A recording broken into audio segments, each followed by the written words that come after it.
Political diaries YouTube channel. నా పేరు బజరంగ్లాల్ బియానీ. మామిడి కుదురు. ఇది నా రెండవ వీడియో.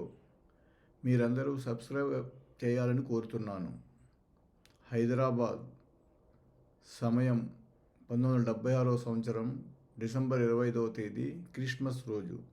తెల్లవారుజాము 4 గంటలకు ఆంధ్రప్రదేశ్ ముఖ్యమంత్రి జలగం వెంగళరావు, కేంద్ర మంత్రి కొత్త రఘురామయ్య, ఇతర మంత్రులు పి. నరసారెడ్డి, చొక్కారావు, కె. రాజమల్లు, రాజ్యసభ సభ్యులు శ్రీ కె.ఎల్.ఎన్. ప్రసాద్, కౌన్సిల్లో Congress chief whip Panchajanyam, youth Congress రాష్ట్ర అధ్యక్షుడు ఇంద్రసేనరెడ్డితో పాటు అధికారులంతా బేగంపేట విమానాశ్రయంలో సంజయ్ గాంధీ కోసం ఎదురు చూస్తున్నారు. సంజయ్ గాంధీ 5 గంటల 15 నిమిషాలకు విమానాశ్రయం చేరారు. మొదటి ప్రపంచ యుద్ధంలో వాడుకలోకి వచ్చిన యావరో కంపెనీకి చెందిన విమానం ఇంకా బయలుదేరే స్థలానికి రాలేదు. అయినా విమానం 5:30 గంటలకు తిరుపతికి బయలుదేరింది. సంజయ్ గాంధీతో పాటు హైదరాబాద్ వచ్చిన మేనకా గాంధీ హైదరాబాద్లోనే ఉండిపోయింది. ఈ వీడియోని సబ్స్క్రైబ్ చేయండి, ఇతరులకు షేర్ చేయండి. అప్పుడు దేశంలో ఎమర్జెన్సీ ఉంది. 1976 నవంబర్లో ఆంధ్రాలో వచ్చిన తుఫాను ప్రాంతాలని దర్శించడానికి సంజయ్ గాంధీని రాష్ట్రానికి ఆహ్వానించమని తన పిఏ ఆర్కే ధావన్తో శ్రీమతి ఇందిరాగాంధీ జలగం వెంగళరావుకి ఫోన్ చేయించింది.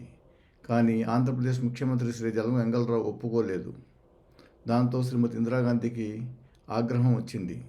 ఆ తర్వాత కొద్ది రోజులకే డికే బారు అధ్యక్షతన అస్సాంలోని గౌహతిలో జరిగిన అఖిల భారత కాంగ్రెస్ సమావేశానికి జలగం వెంగళరావు వెళ్ళినప్పుడు తిరిగి సంజయ్ గాంధీ రాష్ట్ర పర్యటన సంగతి అక్కడ చర్చకు వచ్చింది. దాంతో ఆంధ్రప్రదేశ్ పర్యటన డిసెంబర్లో ఖరారైంది. సంజయ్ గాంధీ పర్యటన కోసం రాష్ట్ర ప్రభుత్వం ఇండియన్ ఎయిర్లైన్స్ నుండి ఒక విమానాన్ని అద్దెకు తీసుకుంది.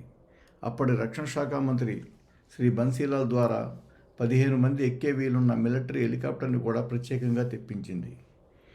ఈ పర్యటనలో విలేకరులు ఎవరినీ అనుమతించలేదు. దూరదర్శన్ నుండి 2 ఒక ప్రభుత్వ ఫోటోగ్రాఫర్ని అనుమతించడం జరిగింది. విమానం హైదరాబాద్ నుండి 5:30 గంటలకు ఎగిరింది. ఎగిరిన కొద్ది నిమిషాలకే బ్రేక్ఫాస్ట్ ఇవ్వడం జరిగింది. కావలసిన వారికి శాకాహారం, మాంసాహార వంటకాలు కూడా అందుబాటులో ఉంచారు. విమానంలో ఫోటోలు ఎవరిని తీయనివ్వలేదు. ప్రయాణం మధ్యలో పైలట్ సంజయ్ గాంధీని స్వయంగా దగ్గరుండి కాక్పిట్లోకి తీసుకెళ్లాడు. సంజయ్ గాంధీకి విమానం నడపడం వచ్చు. అక్కడి నుండి తిరుపతి వెళ్ళేదాకా సంజయ్ గాంధీ విమానం నడపడం జరిగింది. తిరుపతి చేరేదాకా అందరూ భయపడుతూ కూర్చున్నారు. ప్రాణాలను అరచేతిలో పెట్టుకుని ప్రయాణించారు. ఎవ్వరూ నోరు మెదపలేదు. కానీ అందరికీ మనసులో భయంగా ఉంది. మొత్తం మీద తిరుపతి క్షేమంగా చేరారు. కానీ విమానాన్ని ఆపేటప్పుడు సంజయ్ గాంధీ సడన్ బ్రేక్ వేయడం జరిగింది. విమానంలో ఉన్న వారందరూ కుదుపుతో ముందుకు పడ్డారు. బ్రతుకు జీవుడా అంటూ అందరూ ఊపిరి పీల్చుకున్నారు.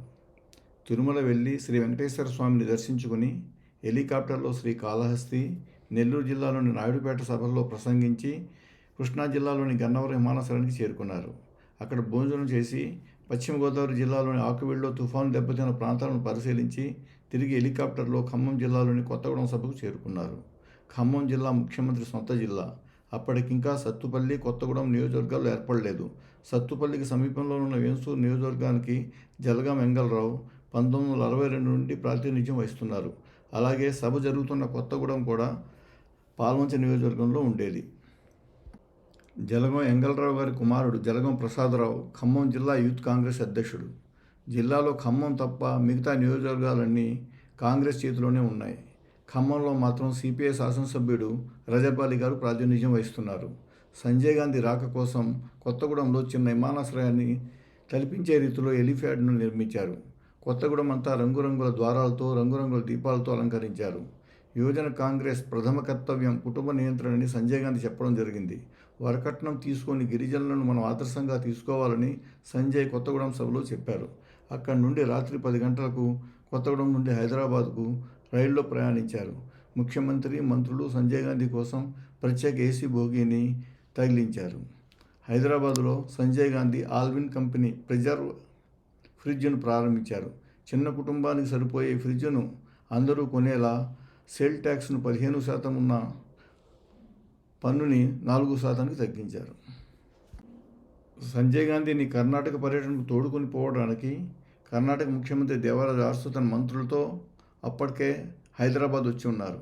ఇందిరాగాంధీ తన కొడుకుని జాతీయ నాయకునిగా చేయడానికి రాష్ట్ర పర్యటనలు ఏర్పాటు చేయాలని రాష్ట్ర ముఖ్యమంత్రులను కోరేది. వాళ్ళు వచ్చిన కొద్ది కాలానికే ఆ విమాన ప్రమాదంలో మరణించడం జరిగింది. ఆయన కుటుంబ నియంత్రణ నస్బందీ పేరుతో ఎమర్జెన్సీలో ప్రాచుర్యం పొంది బలవంతపు కుటుంబ నియంత్రణ ఆపరేషన్లకు దారి తీయడంతో కాంగ్రెస్కు చెడ్డ పేరు తెచ్చాయి. అదే కాంగ్రెస్ పార్టీ ఓటమికి ఒక ప్రముఖ కారణంగా చెప్పవచ్చు.